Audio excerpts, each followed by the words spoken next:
उसका वेट जो है वो 750 न्यूटन है। बोर्ड से जो हाइट है वो 10 मीटर है, एज मान कह लें। बोर्ड से हाइट 10 मीटर है, तो 5 मीटर पे स्पीड कितनी होगी? एज 1 10 मीटर है और एज 2 5 मीटर है। इस 5 मीटर पे स्पीड बतानी है। ये फॉर्मूला है कि loss in potential equals to gain in kinetic. Half mv square kinetic आ गई, mg h1 minus h2। Potential कम हुई है, 10 मीटर पे पोटेंशियल ज्यादा थी, 5 मीटर पे वो कम है, और वो पोटेंशियल कम होके काइनेटिक में शिफ्ट हुई। m से m कैंसिल हो जाएगा, यहां से v स्क्वायर आएगा, v square equals to 2g h1 minus h2। Under root ले लें इसका भी ताकि v आ जाए। v इक्वल्स टू 2g की जगह 9.8 cross 10 minus 5 under root 2 cross 9.8 10 minus 5 under root 9.89 metre पर सेकंड स्पीड आती है। इसके बाद क्वेश्चन नंबर 10 है लास्ट न्यूमेरिकल। लास्ट न्यूमेरिकल 10 का पहला पार्ट है। सर ये वाला न्यूमेरिकल दोबारा समझा दें। हाइट 10 मीटर थी, 10 से 5 हो गई, उस पे काइनेटिक एनर्जी क्या है? पोटेंशियल है mg h1 माइनस h1 10 है, उसमें से माइनस किया इक्वल्स टू काइनेटिक एनर्जी का गेन हाफ mv स्क्वायर। ये पोटेंशियल में लॉस है, m से m कट गया, 2 इधर आकर मल्टीप्लाई हो गया, v square equals to 2g h1 minus h2 under root लिया ताकि स्क्वायर खत्म हो जाए। 2 क्रॉस g 9.8 और हाइट का डिफरेंस 10 माइनस 5, तो 2 क्रॉस 9.8 into 5 अंडर रूट लें 9.89। 10 का पहला पार्ट है child start from rest at top of slide of height 4 metre. यहाँ ग्राउंड से हाइट 4 मीटर है तो स्पीड बता दें बॉटम के नजदीक। पहला पार्ट ये, इसमें भी ये लिखें loss in potential energy equals gain in kinetic energy. Loss in potential energy equals to gain in kinetic energy. अब यहाँ दो हाइट तो दी नहीं गई, एक ही दी गई। लॉस इन पोटेंशियल एनर्जी की जगह mgh, gain in kinetic energy की जगह हाफ mv स्क्वायर। वहां दो हाइट थी तो हाइट का डिफरेंस ले लिया था। यहाँ एक m से m यहाँ भी कैंसिल हो रही है। E equals to 2gh under root, E equals to 2gh under root, E equals to 2 cross 9.8 height 4 metre under root. Speed आ गई, ये स्पीड इक्वल आ रही है 8.8 मीटर पर सेकंड। अब ध्यान से दूसरा पार्ट समझना है, वो थोड़ा डिफरेंट है दूसरा पार्ट। अब वो लिखते हैं दूसरे पार्ट में he reaches the bottom with a speed of 6 metre पर सेकंड। पहले वो किस स्पीड से आ रहा था? 8.8। हाइट कितनी थी? 4 मीटर। तो पहले वाली स्पीड v 8.8 थी, अब वाली नई स्पीड उसे v डैश कह लें 6 मीटर पर सेकंड। फिर हाइट 4 मीटर से वो गिरा, उसकी बॉटम के नजदीक स्पीड 8.8 आई। अब अगर वो नीचे गिरे और स्पीड 8.8 की बजाय 6 हो, यानी शुरू में 8.8 थी अब 6 अगर हो 6, तो फिर पूछ क्या है? पूछ ये रहा है what percentage of total energy loss. Energy loss क्यों हुआ है? क्योंकि स्पीड लॉस हुई। स्पीड लॉस कैसे हुई है? पहले स्पीड 8.8 थी, तो अब 6 है, उसमें लॉस हुआ है। ये लॉस क्यों हुआ है? फ्रिक्शन होगी। फ्रिक्शन का जिक्र उसने किया है, बिल्कुल किया है। यानी एक बॉल जो है वो पहले स्पीड 8.8 से आ रही है जमीन के नजदीक, ग्राउंड के नजदीक, अब उसकी स्पीड 6 है, तो उसकी स्पीड का लॉस हुआ है। जब स्पीड का लॉस हुआ है तो एनर्जी का लॉस हुआ है। अब जब एनर्जी का लॉस हुआ है तो हमने उस एनर्जी के लॉस को निकालना है कि कितने परसेंट एनर्जी का लॉस हुआ। इसके लिए शुरू में काइनेटिक एनर्जी कितनी? शुरू में हाफ mv स्क्वायर। शुरू में kinetic energy half mv square है पहले हिस्से में। काइनेटिक एनर्जी हाफ, मैथ्स का नहीं पता, हम रहने दें, मैथ्स अननोन है, हम रहने दें। v का पता है, कितनी v है? 8.8। 8.8 का स्क्वायर लेना है। 8.8 स्क्वायर डिवाइडेड बाय 2 कितना बनता है? 8.8 स्क्वायर डिवाइडेड बाय 2, 8.8 स्क्वायर 38.72, और 7 बेटे एम रहना है। ये एम मीटर नहीं है, ये एम कौन सा है जी? मैस। यूनिट इसकी साथ जॉउल ले लें, ताकि ये ना हो कि आप कहेंगे एम मीटर है। एम देखो ना, हाफ एम बी स्क्वायर में एम हमें नहीं पता, हमने एम ही रहने दी। तो अगर उसकी स्पीड 8.8 थी तो उसकी काइनेटिक एनर्जी ये थी। अब उसकी नई काइनेटिक एनर्जी क्या है? काइनेटिक एनर्जी डैश, ये नई होगी। नई काइनेटिक एनर्जी क्या बनी? Half M B dash square, B के बजाय B dash square, half into M तो अननोन है, बी डैश नहीं है, 6 का स्क्वायर, ये 18 एम जॉउल आई। फिर एम यहां मैस है, एम मीटर नहीं है, जैसे मैंने कहा मैस है। अब पहले काइनेटिक एनर्जी 38.72 एम थी, अब नई काइनेटिक एनर्जी 18 एम है। तो लॉस इन काइनेटिक एनर्जी निकालो। Loss in kinetic energy 38.72 M में से माइनस कर दिया 18 एम को। एम फॉर मैस, बार बार मैं कह रहा हूं, एम फॉर मास मैस है। लॉस इन काइनेटिक एनर्जी कितना है जी? जो 38.72 है उसमें से माइनस किया 18 को, 20.72 एम रह गया। ये लॉस इन एनर्जी। उसने कहा था कि उसमें परसेंटेज है, तो परसेंटेज लॉस कैसे आएगी? Loss over original multiply by 100%। Percentage loss in kinetic energy, percentage loss in kinetic energy equals, किस तरह परसेंटेज आती है? Loss in kinetic energy, loss in kinetic energy over original kinetic energy multiply by 100%। Loss in kinetic energy over original kinetic energy multiply by 100%। Loss in kinetic energy बनती है 20.72 M, original kinetic energy बनती है 18 M. Sorry, loss in kinetic energy बनती है 18 M. नहीं, कितनी थी loss in? हाँ, 20.72 एम थी। लॉस इन काइनेटिक एनर्जी बनी 20.72 एम। ओरिजिनल कितनी थी? ओरिजिनल तो ये थी जो शुरू में थी, कितनी? 38.72। 38.72 एम मल्टीप्लाई बाय 100%। परसेंटेज ऐसे लेते हैं ना, मैं कहूँगे 100 में से 10 नंबर है तो परसेंटेज कैसे आती है? 10/100 जरा 100%, ऐसी परसेंटेज लेते हैं। आप ये बताएं कि शुरू में कितनी काइनेटिक एनर्जी थी? ओरिजिनल 38.72 एम, कितनी रह गई जी? 18 एम हो गई, कम हो गई। लॉस कितना होगा जी? 20.72।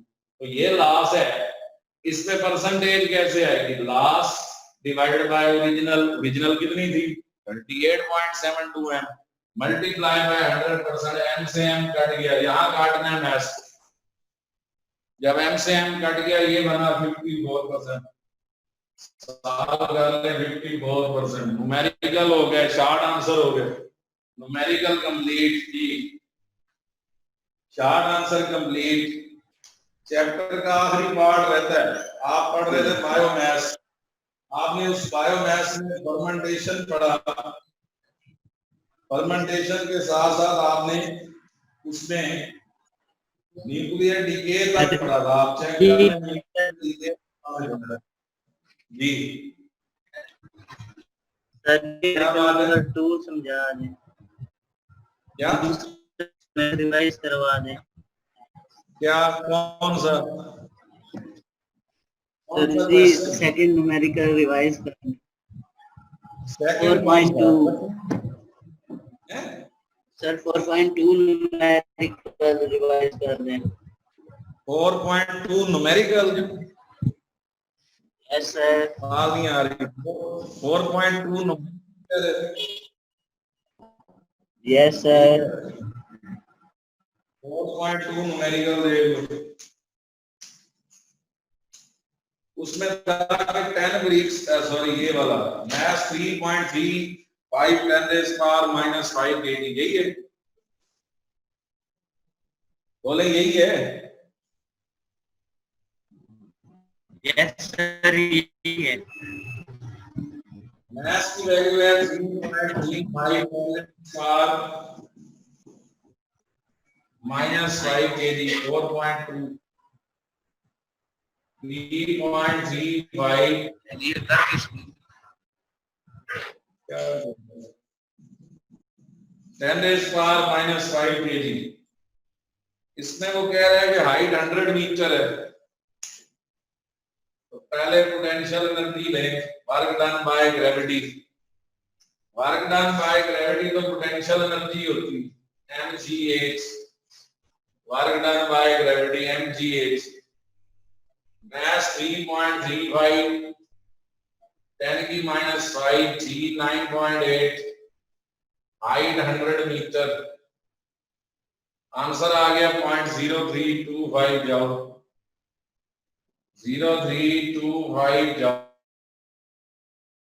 आप कहते हैं वर्क डन बाय फ्रिक्शन लिखें, वर्क डन बाय फ्रिक्शन होता है -FH, फ्रिक्शनल फोर्स नेगेटिव,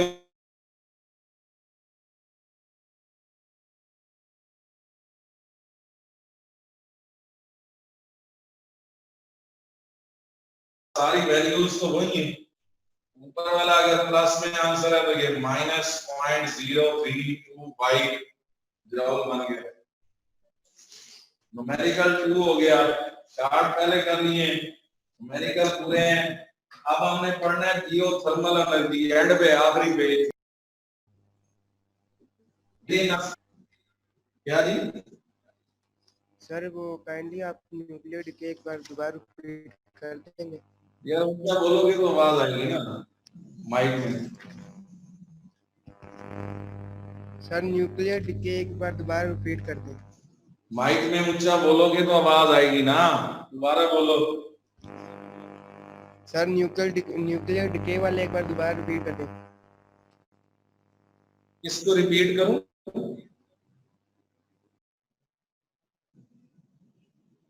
पूछो अगर कोई तुम्हें आवाज आती, इसको रिपीट करो।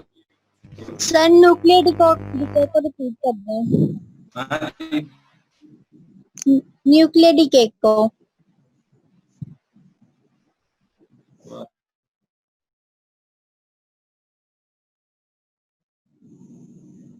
चैट में सेंड करें सब बच्चे, अपने माइक पे ना बोलें, चैट में टाइप करके मैसेज सेंड करें। लास्ट है जियोथर्मल एनर्जी,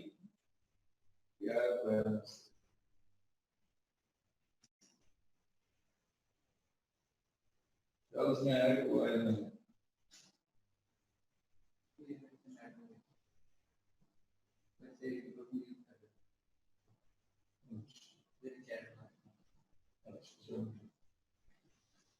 हाँ जी, जियो मीन अर्थ, विद इन अर्थ जो रॉक्स हैं उनसे एनर्जी जनरेट करना। इसमें पहला पार्ट रेडियो एक्टिव डीके तो बड़ा था, दोबारा इसको देख ले, रेडियो एक्टिव डीके लास्ट पे पेजेस हैं, लास्ट पेज। कुछ रेडिएशन ऐसी हैं जिनकी वजह से एनर्जी जनरेट होती है, न्यूक्लियर रेडिएशन, उन न्यूक्लियर डीके कहते हैं इसको, radioactive decay nuclear decay, nuclear radiation decay करते हैं। जैसे यूरेनियम के बारे में कहा जाता है कि यूरेनियम 92 to 35 डीके करता है। इससे ये है कि आप एटॉमिक बम भी बना सकते हैं और इलेक्ट्रिसिटी भी पैदा कर सकते हैं। दो ऑप्शंस हैं इस न्यूक्लियर डीके की, पहला कि एटॉमिक बम फॉर्मेशन हो रही, एटॉमिक बम फॉर्मेशन है, या फिर आप इलेक्ट्रिसिटी जनरेट कर सकते हैं न्यूक्लियर डीके के जरिए। तो उसने ये कहा था ये जियोथर्मल एनर्जी है, यानी जो यूरेनियम है सबसे ज्यादा साउथ कोरिया में पाया जाता है, इसलिए साउथ कोरिया उन दो ममालिक में है जिनके पास हाइड्रोजन बम है। तो बेसिकली न्यूक्लियर डीके, न्यूक्लियस का डीके करना है, यूरेनियम 92 to 35 को डीके करते हैं और उससे चाहे एटॉमिक बम बना के हार्मफुल एनर्जी ली जाए या इलेक्ट्रिसिटी पैदा करके उसका एडवांटेज लिया जाए। Number 2 residual heat of earth है, residual heat of earth, heat of earth का एडवांटेज लेना। उसमें बेटा यही है कि जब टेम्परेचर ऑफ अर्थ इंक्रीज कर जाता है, खास तौर पे सहराई इलाकों में, विद इन सरफेस जब with in earth temperature increase हो, मैक्सिमम हो जाए, तो with in earth temperature maximum होने की वजह से कोल आयल और गैस के जखीरा मिलते हैं। जैसे आप देखेंगे सऊदी अरब में सबसे ज्यादा कोल आयल के जखीरे हैं, या कुवैत में, ये सराई इलाके ज्यादा हैं जहां पे with in earth temperature maximum होता है। रेजिड्यू ऑफ अर्थ कहते हैं, रॉक इन मोल्टन स्टेट होती है, रॉक इन मोल्टन स्टेट होती है, रॉक इन मोल्टन स्टेट होती है, जिसका फायदा लिया जाता है। पाकिस्तान में सुई में, बलोचिस्तान के इलाकों में, सिंध के थर के इलाकों में, थर के इलाकों में कोयला मौजूद है जिससे बिजली पैदा कर रहे हैं। सुई गैस मौजूद है सराई इलाकों में जहां हीट ज्यादा है, टेम्परेचर ज्यादा है, with in earth surface, rock in molten state है। नंबर 3 कंप्रेशन ऑफ मटेरियल है, कंप्रेशन ऑफ मटेरियल से, नंबर 3 कंप्रेशन ऑफ मटेरियल से एनर्जी जनरेट की जाती है विद इन अर्थ। कहते हैं कि पूरी यूनिवर्स एक नुक्ता थी, डार्ट थी, छोटा सा नुक्ता डार्ट थी, ब्लैक होल थ्योरी कहते हैं। फिर इस डार्ट में, इस नुक्ते में जब टेम्परेचर बढ़ा तो धमाका हुआ, और धमाका या ब्लास्ट होने से अर्थ का जब वजूद हुआ तो अर्थ के अंदर जितने दरख्त थे, जड़ी बूटियां थी, वो जेरे जमीन धंस गए, और वो जड़ी बूटियां और दरख्त जब जेरे जमीन धंस गए, उनके जेरे जमीन जाने की वजह से विद इन अर्थ टेम्परेचर बाद में बढ़ता गया, और वो जो दरख्त थे, जड़ी बूटियां थी, वो रॉक बने, रेजिडुअल मोल्टन स्टेट बने, जिससे कोयला पैदा हुआ, ऑयल पैदा हुआ, गैस जनरेट हुई। कंप्रेशन ऑफ मटेरियल में क्या लिखा? Compression of material deep inside earth होता है, डीप इनसाइड अर्थ। देखिए कई ऐसे इलाके हैं कि with in 10 kilometre depth, with in 10 kilometre depth 200 degree centigrade तक का टेम्परेचर होता है। इन्हें आप रॉक एरियाज कहते हैं, रॉक मोल्टन एरियाज, जिनमें 10 किलोमीटर की डेप्थ में ले जाते थे कोल्ड वाटर, ठंडे पानी को जमीन में ले जाते थे विद इन अर्थ सरफेस, और ये उस पोर्शन में ले जाते थे जहां पे टेम्परेचर ज्यादा है।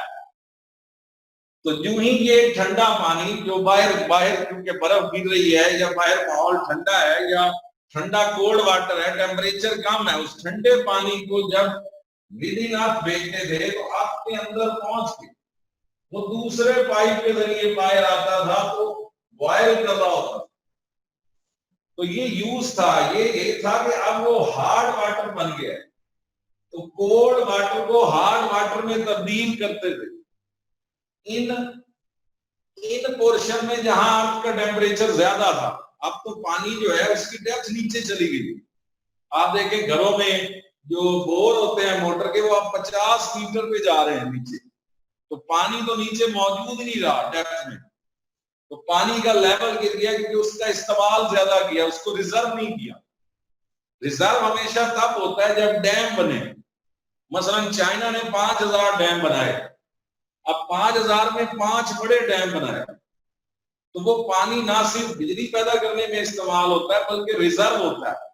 अब मिस्र वो मुल्क है जहां पे कहते हैं कि 700 दिन पानी रिजर्व है, मतलब पानी खत्म हो जाए मिस्र में तो रिजर्व पानी 700 दिन इस्तेमाल हो सकता है। पानी पाकिस्तान में ये रिजर्व पानी ओनली 30 डेज है, डैम ना होने की वजह से। हमारे टोटल बड़े डैम 2 हैं, तीसरा अब कल शुरू हुआ जो, उसको 8-10 साल लगने हैं। तो उसके बाद पानी में जो रिजर्व पानी की कैपेसिटी है वो 120 दिन चली जाएगी। तो जहां पानी की कमी होती है वहां रिजर्व वाटर यूज होता है। तो ये काम पूरी दुनिया ने किया है। इंडिया ने 36 डैम बनाए हैं और उस पानी पे, रावी पे डैम बनाए, रावी पे बनाए, जेलम पे बनाए, चनाब पे बनाए जो इंडिया से आ रहा है। और हमने यहाँ जो है वो बंदे सीधे उल्टे किए हैं कि तुम सीधे हो जाओ तुम उल्टे हो जाओ, बस यही काम हमने किया है। डैम्स पे वर्किंग नहीं हुई। तो बुनियादी तौर पे डैम के 3 एडवांटेजेस होते हैं। सबसे बड़ा एडवांटेज इलेक्ट्रिसिटी पैदा होती है, दूसरा एडवांटेज ये है कि ज़राअत को फायदा होता है, एग्रीकल्चर लैंड को फायदा होता है, और तीसरा बेसिक एडवांटेज ये है कि पानी रिजर्व होता है। अब हमारे यहाँ जो गीजर, ये जो हार्ड मोल्टन स्टेट है, इसका यूज भी बहुत कम है, लीस्ट है। अब सऊदी अरब में जेरे जमीन बिजली, वो सारी की सारी वायरिंग जेरे जमीन है। हमारी वायरिंग आपके सामने, तेज हवा चल जाए तो 2 तारे टकरा जाते हैं, और फिर जब हम वापे वाले को बताते हैं तो उसमें वो एक स्टिक फिट कर जाता है, ऊपर वाली तार और नीचे वाली तार, ताकि स्पेस क्रिएट हो जाए।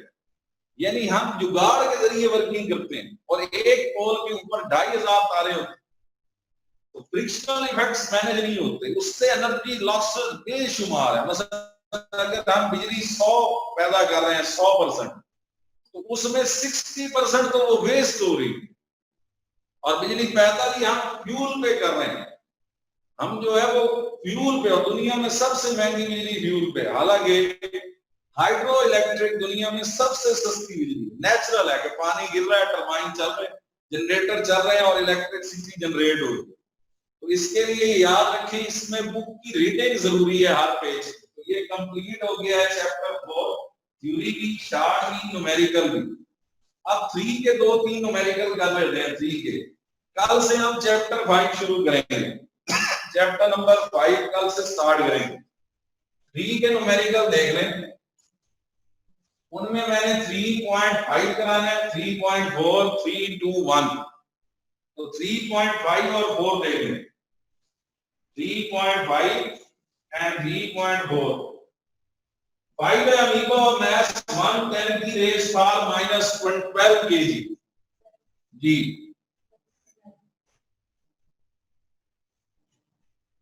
3.5 में अमीबा और math 110 raise power -12 kg, mass of amoeba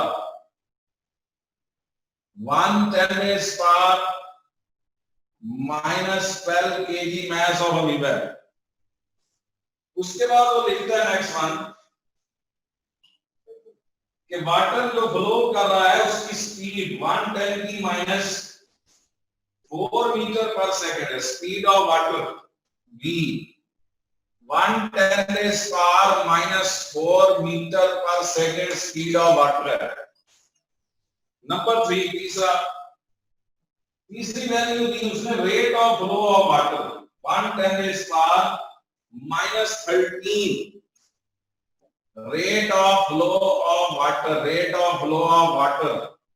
110 की -13 किताब में देखिए इसकी यूनिट है केजी पर सेकंड यूनिट है। मास ओवर टाइम दिया भाई, यूनिट से जजमेंट करें कि ये क्या दिया हुआ, एम ओवर टी दिया हुआ।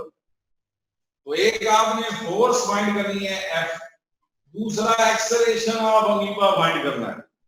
अब आप किताब में स्टेटमेंट देखें 5-6 लाइनें हैं लेकिन क्वेश्चन कुछ भी नहीं है। अभी क्वेश्चन का सॉल्यूशन देखें आप, F equals to M V over T पढ़ा था चैप्टर 3 में, M V over T,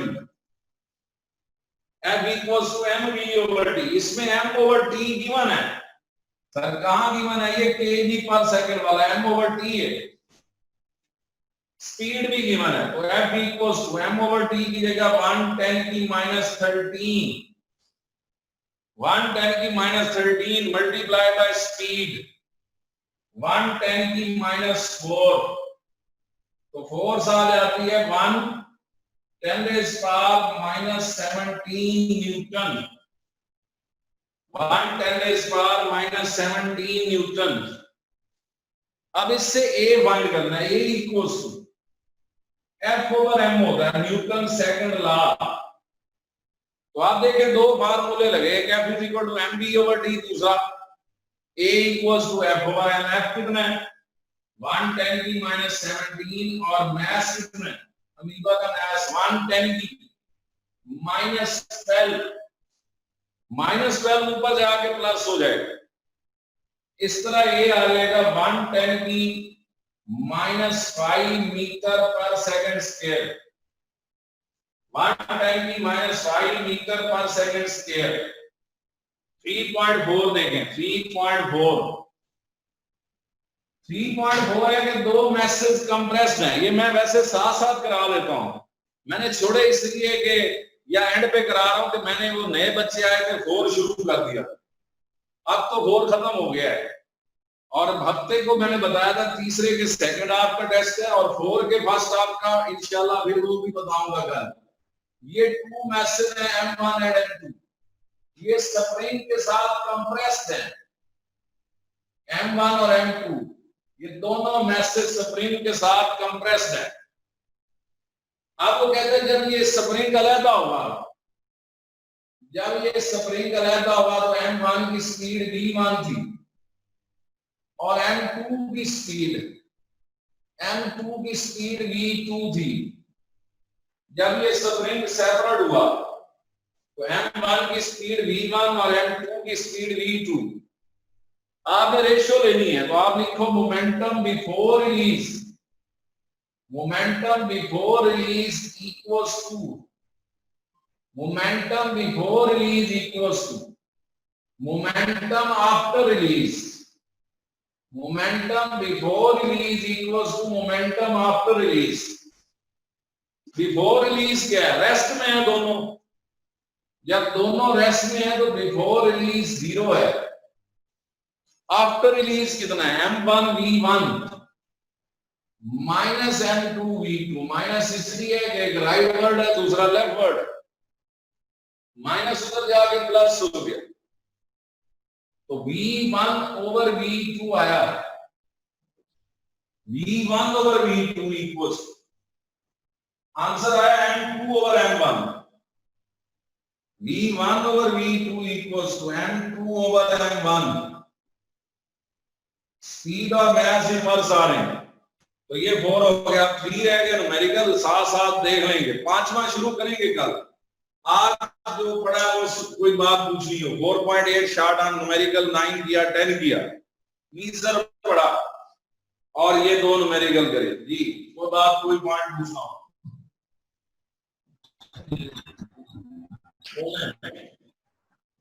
chapter 3 का जो टेस्ट है वो मैंने बताया था स्टार्ट से इलास्टिक यूनियन तक, और शार्ट बताए थे 6 से लेके 14 तक। बस ये टेस्ट हफ्ते को है, लेकिन मंडे को चैप्टर 4 के फर्स्ट हाफ का होगा, वो सारे देंगे। वो टेस्ट कौन सा होगा स्टार्ट से वो मैं बता दूंगा कल, आप सब बच्चे देंगे जो नए हैं पुराने हैं सब ने पढ़ा है जी।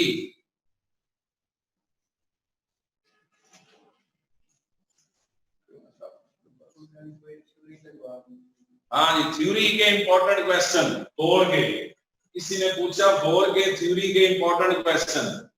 पहले लिखे work done independent of path, work done independent of path in gravitational field, ये बिल्कुल शुरू में है, दूसरा टॉपिक है तीसरा, ये इंपॉर्टेंट है थ्योरी में।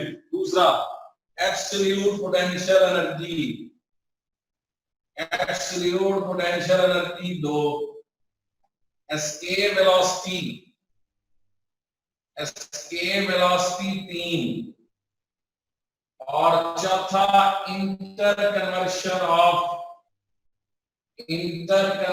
Of kinetic energy and potential energy.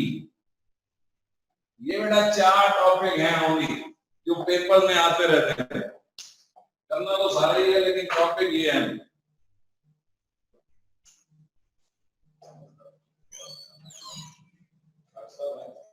नहीं है।